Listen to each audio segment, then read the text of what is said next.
안녕하세요. 김동섭입니다. 6월 23일 아침 시작하도록 하겠습니다.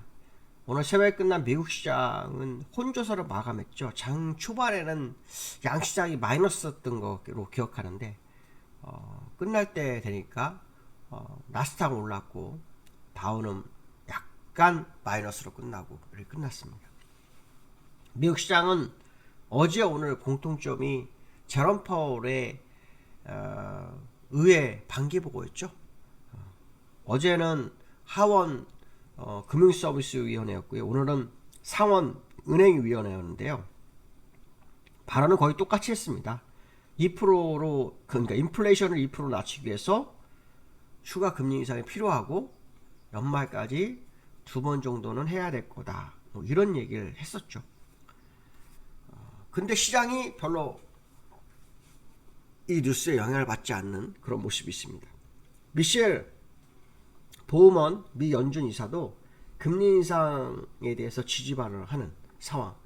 연준 내부에서 많은 의원들이 2번 금리 인상을 지지하고 있다라는 것이 현재의 모습인데요. 시장은 이거 다 무시해버리고 있는 상황이죠. 완전 무시해버리고 있는 상황이고요.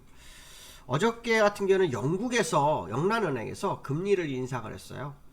영란은행에서 0.5씩 금리 인상을 하다가 인플레이션이 너무 거세지고 있죠. 얼마 전 뉴스에 의하면 영국이 심각한 스태그플레이션에 빠졌다 뭐 이런 얘기도 있었는데 0.5% 빅스텝을 합니다. 요 근래 모든 중앙은행은 다 베이비 스텝을 했었는데요. 영국만 빅스텝을 하면서 시장이 깜짝 금리 인상을 하는 모습이었고요. 어저께 스위스 노르웨이도 금리 인상을 하는 상황이었습니다. 다른 중앙은행의 기준금리 인상 교조가 연준에도 영향을 좀 미치는 상황인데도 불구하고 시장은 이 금리 인상을 좀 멀리하는 모습인데요. 트리키에 같은 경우에는 8.5%에서 한 방에 15%를 올려버렸네요. 와, 금리 이렇게 올라버리면 난리 나죠. 어쨌든 상당히 위험한 금리를 올리는 나라도 있다. 뭐 이렇게 말씀드리고 싶고요. 오늘 미국장 상승에는 나스닥이 조금 다른 모습을 보였죠. 나스닥이 이제 4거래일 만에 반등에 성공하는 그런 모습인데요. 요즘은 그 빅테크주들이 시장을 이끌어가고 있어요. 얼마 전에는 나스닥이 엔비디아하고 테슬라가 주류를 이뤄서 시장을 올렸고 그 엔비디아의 AI가 전 세계 시장을 지금 다 끌어가고 있는 그런 상황이기도 하죠. 뭐 일각에서는 이제 AI도 거의 끝물이다 뭐 그런 얘기도 있지만 뭐 더 지켜봐야 될 상황이고요. 근데 애플하고 오늘은 애플하고 마이크로소프트, 구글, 알파벳들이 한 2% 정도 상승하면서 시장을 이끌어줬는데요. 지금 미국에서 빅테크를 개인들이 사고 있다는 게 중요합니다. 개인들이 사서 끌어올리고 있답니다. 우리나라도 예전에 개인들이 시장을 주도했던 그런 모습이 있었는데 미국에서도 개인들이 시장을 이끌어가는 그런 모습이 나오고 있고요. 시장은 지금 현재 강세장과 약세장 진영으로 나누어져 있다고 합니다. 그래서 상당히 줄다리기를 하고 있는 상황이라고 하는데요. 글쎄요, 뭐 어떤 결론이 향후 나올지는 더 봐야 되겠지만 지금 미국 시장이 사실은 상승 모멘텀이 없죠. 상승 모멘텀이 없습니다. 상승 모멘텀이 없는 상태에서 시장을 버티고 있고 시장은 연준의 금리 인상을 무시하고 있죠. 무시하면서 뭐 금리 인하도 생각하는 그런 어떤 리포트도 많이 나오죠. 그러니까 시장이 굉장히 혼란스러운 거죠. 연준의 어떤 방향성의 키가 제대로 먹히지 않는 그런 상황이다 이렇게 보시면 되는데요. 제가 볼 때는 결국 연준이 맞을 거예요. 연준과 시장이 괴리를 가져온 시점은 그게 많지가 않습니다. 이번이 좀 많은 거죠. 아마도 연준에서 금리나 하면서 양적 완화까지 하면서 시장에 풀린 돈이 좀 제법 아직도 있어서 그 돈들이 시장을 이끌어가는지 모르겠지만 결국 연준이 시장을 이끌어갔다 생각한다면 시장 속담에 연준과 싸우지 말라고 하잖아요. 중앙은행과 싸우지 말라는 말이 있어요. 지금은 연준과 싸움이 굉장히 많이 벌어지고 있는 것 같다. 그런 해석을 해볼 수 있을 것 같습니다. 자, 미국 시장을 좀 보시면요. 나스닥은 0.95% 상승, 다우는 0.01% 하락. 이건 보합이라고 봐야 되겠죠. 다우를 보시면은 지난번에 죄송합니다. 지난번에 이 음봉이 터지고 난 다음에 주가가 내려와서 5일선 깨트리고 5일선 밑에서의 움직임을 보이고 있는 상황이 3일째 오고 있는 그런 모습이다, 이렇게 보시면 되겠죠. 그 다음에 나스닥은 조금 다르죠. 나스닥은 일단 어제 음봉을 5일선 밑으로해서 5일선을 회복하지는 못했어요. 5일선까지 갖다 붙이는 정도의 모습은 보였는데 일단 5일선 밑에 캔들이 있는 상황이다, 이렇게 보시면 되겠죠. 오늘 밤 미국 시장 어떻게 봐야 될지 모르겠지만 기술적으로 저는 나스닥이나 다우나 조정 국면에 접어들어간 어떤 기술적 분석이 보이거든요.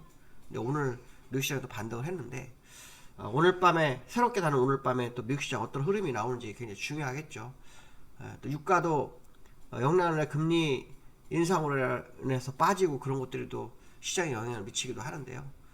추세적으로 다시 올라오는지 아니면 제가 예상한 대로 기술적으로 일단 고점 찍고 내려가는지는 이제 조만간 확인이 되지 않을까, 그런 생각을 한번 해봐야 될 것 같습니다. 두 번째로는 역외환율이 장중에 1303원을 찍었습니다. 아마도 그 세계적인 금리 인상 추세, 그 추세가 환율에 영향을 좀 미치는 거로 봐야겠죠. 어저께 1294원으로 94원 90조로 끝났죠. 근데 역외환율은 어저께 제가 장중에 잠깐 봤었거든요. 1303원까지 갔었어요. 그러니까 거의 10원 정도 올랐다가 지금은 1397원 정도 거래되고 있거든요. 여기 끝났거든요. 그러니까 일단 어제보다는 이 어제도 올랐는데요. 오늘 본장에서 만약에 1300원을 돌파해서 올라가기 시작한다면 다시 1300원대까지 1300원 안착하는 데까지 걸린 시간이 그렇게 오래 걸리지 않을 거다, 그런 해석을 한번 해볼 수 있을 것 같습니다. 그래서 현재로서 보시면은 환율이 우상향으로 다시 방향을 선회한 것으로 봐야 되지 않겠느냐라는 생각을 해봐야 될 것 같고요.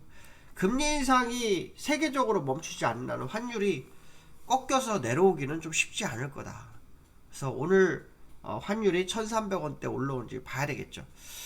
요즘 환율이 시장에 영향을 별로 안 미치는 경우가 꽤 많았습니다. 주가가 오를 때도 환율이 그러니까 환율이 내려올 때도 주가가 크게 오르지 않았고요. 또 환율이 오를 때도 주가가 크게 내리진 않았습니다. 그렇지만 언젠가는 다 반영을 합니다. 지금까지 환율이 올라온 거 전혀 반영을 안 했는데 시간차를 두고라도 반영을 하는 게 항상 환율이었기 때문에 저는 결국은 요 상승했던 부분, 요때 요 상승했던 걸 반영 안 했던 걸 반영할 거라고 좀 판단하고 있고요. 그게 이제 요번에 1300원대 또 올라오기 시작하면 방향성에 있어서 상당히 중요한 쪽으로 흘러갈 확률을 열어두고 보시는 게 좋겠다 말씀드리고 싶습니다. 세 번째, 코스피가 아시아 시장에 나홀로 상승. 어저께 아시아 시장에서요, 보시면은 사실은 대만, 항생, 상해는 휴장이었어요. 오늘 아마 휴장일 겁니다. 오늘까지. 제가 알기로는 23일까지 휴장으로 알고 있거든요. 그래서 이 영향이 없었고, 일본은 어저께 0.9% 하락을 했죠. 그래서 우리나라는 바라볼 게 일본밖에 없었어요. 근데 일본이 장 초반에 상승했다가 밀렸고요. 어제 우리나라는 윗끌리 만기였어요. 그러니까 윗끌리 만기 영향도 있습니다. 그러니까 윗끌리 만기는 진짜 어렵더라고요. 방향성 보기가 굉장히 어려운데, 전날 목요일날 음봉이 터지고 난 다음에 어저께 윗끌리였는데 이제 미국이 하락해서 약간 내려가다가 올라와서 끝났거든요. 그래서 어쨌든 윗끌림 만기 이벤트성 반등이었을 확률이 좀 있지 않을까라고 봐야 될 것 같고요. 추세상으로는 한번 보실 필요성이 있는데, 코스피 차트를 좀 보시면은, 코스피 차트를 보시면은 지금 우하향 중이잖아요. 우하향 중입니다. 그래서 어저께 캔들 21선 근접까지 왔었네요. 21선이 지금 현재 보시면은 2601입니다. 그래서 오늘 어저께 2593에 거래대 끝났고 2200 이탈한 상태에서 하루 만에 2200 회복하는지 한번 지켜볼 필요성이 있다. 그러나 추세적으로는 현재 우하향 추세이기 때문에 아마도 오늘 정강 후약 가능성이 있지 않을까, 이런 생각도 한번 해볼 만한 차트의 모습이다, 이렇게 말씀드릴 수 있을 것 같습니다. 오늘 여기까지 하겠습니다. 감사합니다.